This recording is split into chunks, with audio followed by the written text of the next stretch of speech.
शेवेचे लाडू. हे जवळजवळ अर्धा किलोला कमी थोडं बेसन आहे. 3 वाट्या बेसन आहे. 3 वाट्या बेसन तर त्याला पातळ होईल एवढं पाणी. आपण याची शेव बनवून घेणार आहोत. त्यात थोडं मीठ घालणार आहोत आणि त्याची शेव बनवून घेणार आहोत. आपण शेवेचे स्वीट लाडू बनवणार आहोत, गोड लाडू बनवणार आहोत. तर प्रथम मळताना मी 2 वाटी पीठ, 1 वाटी पाणी आणि ऑरेंज कलर घेतला आहे. तर तो कलर टाकून मी आता पीठ मळून घेणार आहे. हा फूड कलर आहे, तो मी टाकून जरासा टाकून मळून घ्या. त्याच्यामुळे लाडूला कलर छान येईल. हे लाडूच्या शेवेचं पीठ तयार झालं. याला मी 3 वाटी बेसन पीठ, तर 1 वाटीला थोडंसं जास्त पाणी लागलं आहे. असं हे पीठ तयार केलं आहे. आता आपल्याला मऊ शेव करायची, म्हणून आपण पीठ असं मऊ मळलं आहे. हे ऑरेंज कलरची शेव तळून रेडी आहे. तुम्ही पाहू शकता कशी ऑरेंज कलरची सुंदर शेव झाली आहे आणि ती कुरकुरीत पण झाली आहे. लगेचच तुटत आहे आणि चांगली मधून शिजली पण आहे. ही शेवेच्या लाडवाची शेव आता रेडी आहे. ती मी सोऱ्या किंवा शेवग्याने बनवून घेतलेली आहे. ती आपण आता झाकून ठेवू. ती छान कुरकुरीत झाली आहे, त्यात आपण झाकून ठेवू, कारण आपल्याला आता पाक बनवायचा आहे साखरेचा.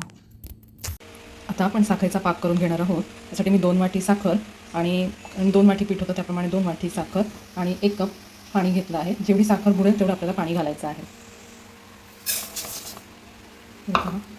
गॅस ऑन करते मी. गॅस थोडा सुरुवातीला फास्ट ठेवा आणि नंतर स्लो करा. हे आपलं साखर बुडेल तेवढं पाणी आहे. आपल्याला 1 तरी पाक करायचा आहे. हा आता बॉईल झाला आहे. मी गॅस पण कमी केला आहे आणि साखर अजून तशी थोडी आहे, ती वेगळी पाहिजे पूर्ण.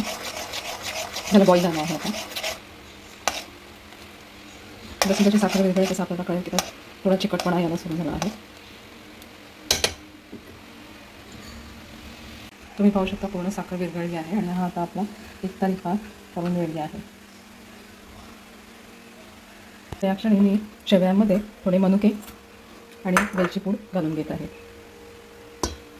तुम्ही थोडे तुपाचाही वापर करू शकता, थोडी टेस्ट एनहान्स होण्यासाठी. यात मी 2 चमचे तूप, मनुके आणि वेलची पावडर घालून हे मिक्स केलं आहे मिश्रण. आता ह्याच्यात आम्ही साखरेचा पाक थोडा घालून मिक्स करून घेत आहे.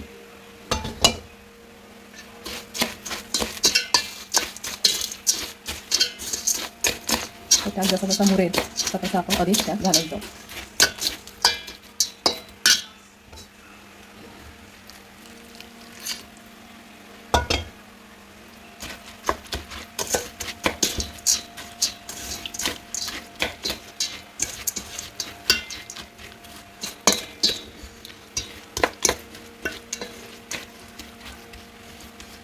हा पाक व्यवस्थित हे मिश्रण आपण झाकून ठेवू अर्धा तासभर. व्यवस्थित शेव मोडली की आपण लाडू वळून घ्यायचे. अशा प्रकारे शेवेचे लाडू तयार झाले.